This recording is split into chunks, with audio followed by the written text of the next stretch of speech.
الحمدللہ رب العالمین والصلاة والسلام علی سید الانبیاء والمرسلین اما بعد فاعوذ باللہ من الشیطان الرجیم بسم اللہ الرحمن الرحیم۔ الحمدللہ الہادی پروگرام میں نبی کریم صلی اللہ علیہ وسلم کی فرما برداری، اطاعت، آپ کا کہنا ماننا، آپ کا حکم ماننا،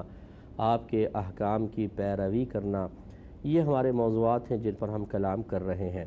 اور ان تمام چیزوں کو حاصل کرنا شرعی احکام جو حدیث میں خاص طور پر بیان ہوئے انہیں جانے بغیر ممکن ہی نہیں ہے۔ تو اسی لیے ہم نے کچھ ایسی احادیث آپ کے لیے منتخب کی کہ جن میں ہماری روزمرہ زندگی سے متعلق احکام ذکر کیے گئے ہیں، اور مقصود یہ ہے کہ ہم ان کو جانیں اور جان کر ان کی روشنی میں اپنا احتساب کریں۔ اگر اس میں کسی عمل کو اختیار کرنے کا حکم دیا گیا ہے تو اپنے بارے میں سوچیں کہ میں وہ کام کر رہا ہوں یا نہیں کر رہا ہوں، اور اگر کسی کام سے روکا گیا ہے تو پھر غور کریں کہ میں اس کام کو چھوڑ رہا ہوں یا نہیں چھوڑ رہا ہوں، اور اگر اس میں کوئی کمی کوتاہی نظر آئے تو فوراً اس کا تدارک کرنے کی کوشش کریں۔ خدا را یہ چیز اپنی عادت سے اس کو دور کر دیں، اس کو بالکل ختم کر دیں کہ ایک کان سے سنا دوسرے کان سے نکال دیا، یا ایک کان سے سنا اور وقتی طور پہ قلب پہ اثر قبول کیا، اور پھر جیسے ہی آپ تھوڑا ادھر ادھر مصروف ہوئے سارے وہ اثرات زائل ہو گئے، اور ان قیمتی اثرات جو قلب پر بہترین اثرات طاری ہوئے تھے ان کی کوئی قدر نہیں کی، ان کی حفاظت نہیں کی، تو پھر وہ ختم ہو جاتے ہیں، محو ہو جاتے ہیں، اور انسان دوبارہ غفلت کا شکار ہو جاتا ہے۔ اس لیے غور سے چیزوں کو سنیں، اس کو اپنی میموری میں محفوظ کریں، اس کو اچھی طرح اس پہ غور و تفکر کر کے اپنا احتساب کریں، دل پہ اس کے جو اثرات مرتب ہوئے ہیں ان کو قائم رکھنے کی کوشش کریں۔ اور اس کا طریقہ یہ ہوتا ہے کہ آدمی اپنی کوتاہیوں پر نظر رکھے، اپنے گناہوں کو دیکھیں، پچھلے زمانے میں اپنی عمر کے پچھلے دور میں کیا کیا کارنامے کیے ان کو بار بار ذہن میں مستحضر کرے، پھر اپنی بے حیائی کا اقرار کرے، پھر اللہ تعالیٰ کی بارگاہ میں پہنچنے کا خوف دل میں پیدا کرے، جہنم کا خوف، عذابات قبر کا خوف۔ اس کے لیے ہم بارہا آپ کو کہتے ہیں کہ بہنوں کو تو میں نہیں کہہ رہا ہوں، خواتین کے لیے تو صحیح نہیں ہوگا،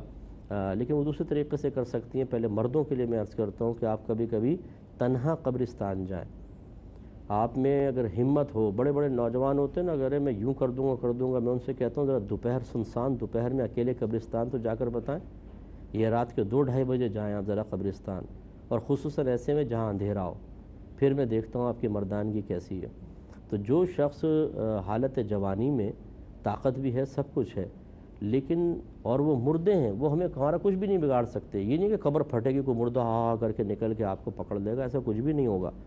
لیکن خوف اتنا زیادہ ہوتا ہے جب انسان قبرستان جاتا ہے، مردوں کے درمیان ہوتا ہے، تو جب آپ خود سوچئے کہ ابھی آپ سطح زمین پر ہیں تو یہ خوف ہے، زیر زمین ہوں گے تو کیا ہوگا؟ اس لیے قبرستان جانا چاہیے۔ یوں ہی جو لوگ ایمرجنسی وارڈ میں ہوتے ہیں ہاسپٹلز کے، وہاں کبھی چلے جائیں، دیکھیں کس طرح سسک رہے ہوتے ہیں بیچارے، چوٹیں لگی ہوتی ہیں، اور وہ موت اور زندگی کی کشمکش میں گھر والے رو رہے ہیں، دعائیں کر رہے ہیں ان کے لیے۔ یہ وقت ہم پر بھی تو عنقریب آ سکتا ہے۔ اسی طریقے سے جو عمر کے آخری سٹیج پر پہنچ گئے مہلک بیماریوں کی وجہ سے، جیسے کینسر کے مریض ہیں، ان کے پاس جا کر دیکھیں وہ کتنی حسرت کے ساتھ اس دنیا کو آخری بار دیکھ رہے ہوتے ہیں، اور جو لوگ ان کے پاس آتے ہیں ان کو دیکھ کر وہ کس طرح رش کر رہے ہوتے ہیں کہ عنقریب ابھی دنیا چھوڑ جائے گی۔ ان تمام چیزوں پہ غور و تفکر کریں، جنازوں کے ساتھ جائیں تو پھر دل نرم ہوتا ہے، یہ اثرات مکمل طور پہ قائم رہتے ہیں۔ ہماری بہنیں قبرستان تو نہ جائیں، اگر ہمت رکھتی ہیں تو کبھی کسی محرم کے ساتھ ہاسپٹل نکل جائیں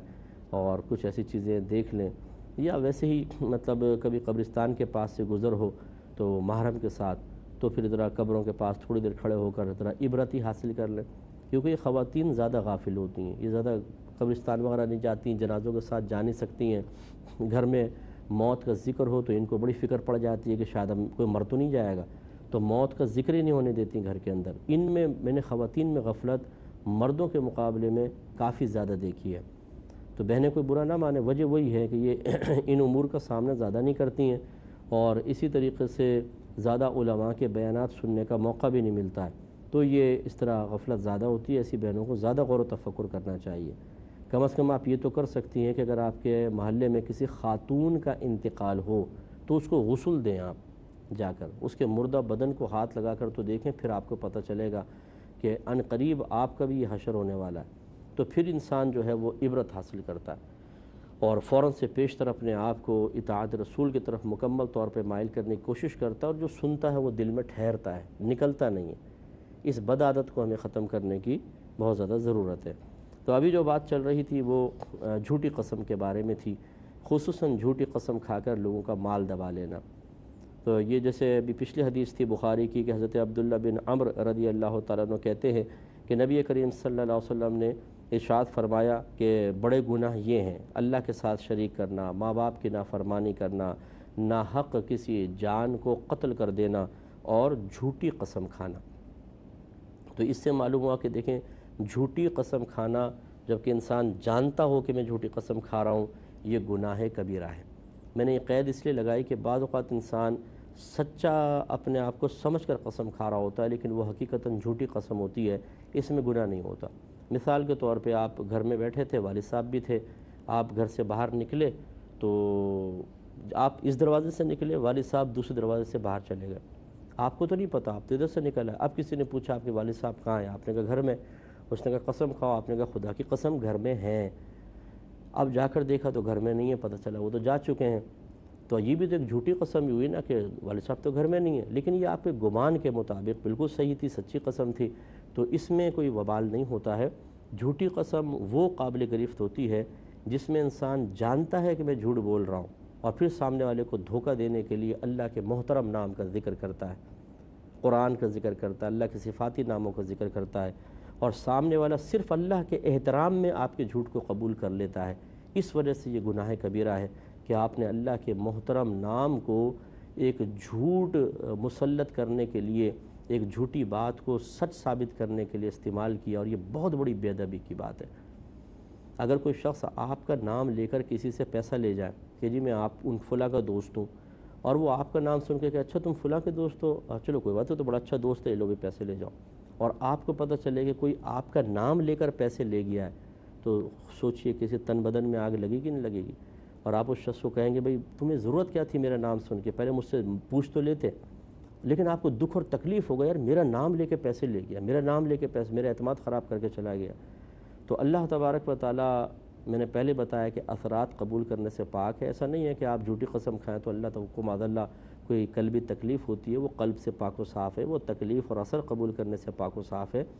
لیکن ہم دل میں رنج محسوس کرتے ہیں، اور اللہ تبارک و تعالیٰ فیصلہ ازلی کے مطابق اظہار غضب فرماتا ہے۔ اس لیے ڈرنا چاہیے، اور جھوٹی قسم سے انسان کو ضرور بچنا چاہیے۔ تو چونکہ ہمارا موضوع جھوٹی قسم ہے، اس لیے جو دیگر گناہ کبیرہ ذکر کیے گئے میں ان پہ زیادہ کلام نہیں کر رہا ہوں۔ تو جھوٹی قسم کھانا سرکار نے منع فرمایا۔ ایک اور دیکھیں، ایک روایت میں ہے کہ ایک اعرابی صحابی،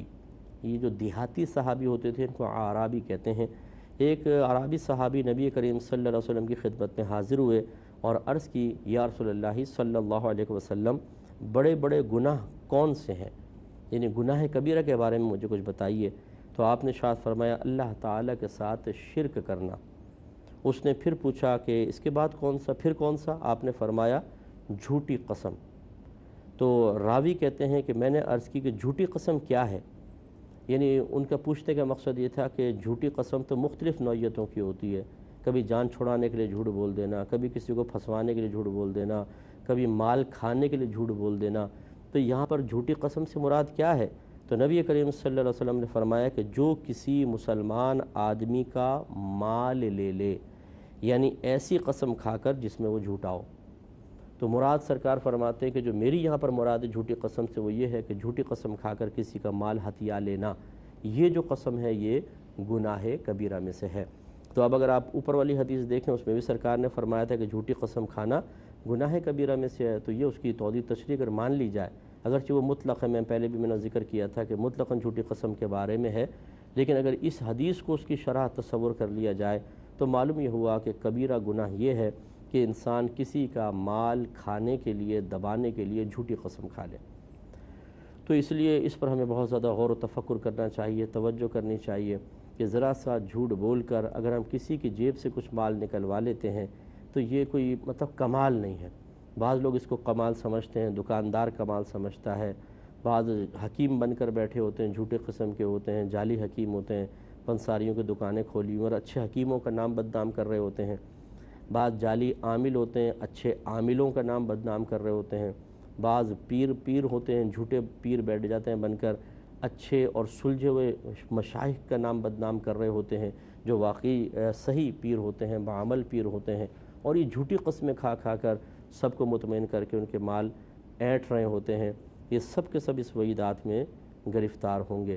تو اچھی طرح یاد رکھیں کہ جھوٹی قسم کھا کر انسان اگر سامنے والے کو دھوکہ دے کر یہ سمجھے کہ اس نے کوئی کمال کیا ہے تو یہ کمال نہیں ہے، حقیقتاً یہ اپنے لیے وبال ہے، اپنے لیے ایک بنایا ہوا ایسا جال ہے جس میں خود پھنسیں گے۔ یہ ایک ایسا پھندا ہے جو ایک دن خود بخود گردن میں آئے گا اور کس جائے گا اور انسان کا سانس بند ہو جائے گا۔ اس لیے میں پھر ایک دفعہ یادہ کرتا ہوں میرے وہ تمام بھائی بہن جو ہمیں سن رہے ہیں، ان کو چاہیے کہ اپنی زندگی کا احتساب کریں اور غور و تفکر کریں۔ اگر سابقہ زندگی میں کسی کا کچھ کھایا ہے فوراً حساب کریں کہ کتنا میں نے کس کا کھایا ہوگا۔ اگر بے تحاشا کھایا ہے جیسے بعض اداروں میں ہوتے ہیں، اس سے بھی رشوت لی، اس سے لی، یہ کیا وہ کیا، حرام مال مختلف طریقوں سے انہوں نے حاصل کیا ہوتا اور اب پتہ بھی نہیں ہوتا کس کس کا کھایا ہے، پھر بھی اندازہ لگائیں کتنا ہوگا، 10 لاکھ 20 لاکھ 5 لاکھ 6 لاکھ، اس طرح اندازہ کر کے اس میں 10-20 ہزار زیادہ کر دیں۔ اب اگر وہ مالکان معلوم ہیں کہ کن کن کا مال کھایا ہے تو ان تک پہنچانا واجب ہے، اور پھر ان سے معافی بھی مانگنی ہے کہ میں نے آپ کا ناحق مال لیا، اور پھر اپنے اللہ کی بارگاہ میں توبہ کرنی ہے۔ اللہ کی رحمت سے امید ہے اللہ تعالیٰ سارے گناہ بخش دے گا انشاءاللہ، اور آخرت میں آپ ایسے پہنچیں گے پھول کی طرح، بالکل ہلکے پھلکے، ورنہ بڑے وزنی اور بھاری ہو کر پہنچیں گے۔ اسی طریقے سے میں گزارش کرتا ہوں، اگر آپ بعض ایسے بچے ہوتے ہیں، اولاد ہوتی ہے جو جانتی ہے کہ میرے والد صاحب نے فلاں کا مال دبایا ہوا تھا، جیسے والد صاحب ہوتے ہیں رشتہ داروں کا مال دبا لیا، بیوی بچے اس پر مطلع ہوتے ہیں کہ باپ نے مال دبایا ہوا ہے، کسی کے پراپرٹی دبا لی، کسی کی دکان دبا لی، کسی کا مکان، کسی کی زمینوں پہ قبضہ کر لیا، کسی کا گولڈ وغیرہ امانتاً رکھا تھا اس کو دبا گئے والد صاحب، بچے جانتے ہیں۔ تو اپنے باپ کو، اپنی ماں کو، اگر والدہ بھی ایسی ہیں، انہیں آخرت کے وبال سے بچانے کے لیے اب اولاد کا کردار یہ ہے کہ جیسے بھی ہو کہیں سے بھی مال لے کر ان تک پہنچائیں، اور ان سے گزارش کریں کہ ہمارے والدین کو معاف کر دیں، ان کے لیے دعائے بخشش و مغفرت کریں، اور پھر خود بھی کافی دعائے بخشش و مغفرت کرتے رہیں تاکہ والدین عذاب سے محفوظ رہیں، ورنہ ہو سکتا ہے کہ شدید ترین عذاب قبر ہو رہا ہو۔ اور اس میں بھی یہی ہے کہ اگر آپ کو یقین ہے کہ والد صاحب نے، جیسے بعض اوقات والد صاحب کا انتقال ہوتا ہے اور بینک بیلنس چھوڑ کے چلے گئے، اولاد کو پتہ ہے کہ رشوت لیتے رہیں، حرام کھاتے رہیں، جھوٹی قسمیں کھا کے مال دباتے رہیں اور جائز بھی کمایا ہے، اب مکس ہے بینک بیلنس، تو اس میں فقہا نے فرمایا کہ ورثاء کے لیے تو اس تمام کو استعمال کرنا جائز ہے ویسے، لیکن اگر وہ اپنے والد کو عذاب سے بچانا چاہتے ہیں تو گمان کریں، اندازہ کریں کتنا حرام ہوگا اس میں سے، اتنا اندازہ کر کے اگر مالکان معلوم ہیں تو ان کو دیں، اور اگر نہیں معلوم تو پھر نامعلوم وہ مالکان کی طرف سے صدقہ کریں اتنا پیسہ، اور اللہ کی بارگاہ میں استغفار کرتے رہیں اپنے والدین کے لیے کہ اللہ تعالیٰ ان کو معاف فرما دے۔ اسی طریقے سے اگر کوئی مکان پہ قبضہ کر کے بیٹھے ہوئے ہیں اور آپ کے بڑے فوت ہو گئے جنہوں نے مکان پہ قبضہ کیا تھا، تو یہ مکان ان ورثاء کو لوٹانا لازم ہے، یا ان لوگوں کو لوٹانا لازم ہے جن کا وہ مال ہے، اگر آپ وہ نہیں لوٹائیں گے گناہگار ہوں گے۔